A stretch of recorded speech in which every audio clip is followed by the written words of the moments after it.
The sponge tool in Photoshop, it's a little like the dodge tool and the burn tool, but what this does is it can desaturate or saturate the colors of an area.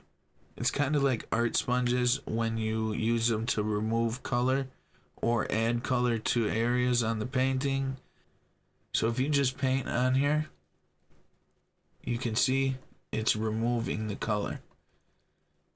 Now I just go in little circles usually, and it gets it pretty good.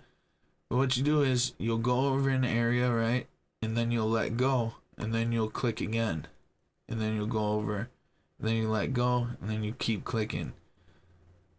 The more you do that is the more passes you go over it, the more color gets removed or added, right? If you don't know what desaturate and saturate mean, saturation is just the amount of color. It has nothing to do with what color. The hue is what color it is. The saturation is how much color there is. So this is just removing or adding color. Alright, if we come up to the top options up here, we got presets. You can make these settings and then save a preset.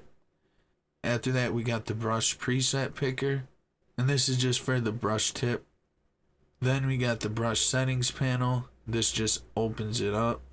You can also get to it by clicking the brush settings panel itself. I go over all this stuff in my regular brush tutorial, so make sure to check that out if you want to learn about this panel. Then after that, we got the most important two options, which is going to be mode and flow. The mode is just saturate or desaturate.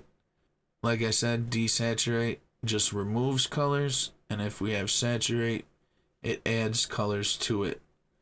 So if I just go over a couple passes with saturate, you can see it adds more color. And that's the only two modes you can choose from. After that, we got flow, and this just sets the rate of saturation change. So if I bring the flow to 100, let's go to desaturate. That's 100, and if I go down to 1, that's 1. Barely anything, right? By default, it's set at 50, but you can change it up and play around with it and see what works best for your image. After that, we got enable airbrush style buildup effects. This is just on or off. After that is the brush angle. You can also set this in the brush preset picker right here. Then we got the vibrance box. This just minimizes clipping for fully saturated or desaturated areas. And then last, we got pen pressure for size.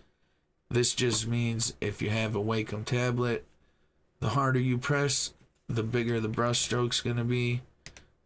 The lighter you press, the smaller the brush stroke's going to be. That's the sponge tool in Photoshop. Guys, if you got any questions or comments, make sure to put them in the comment section below. Thanks for watching, and I'll catch you in the next one.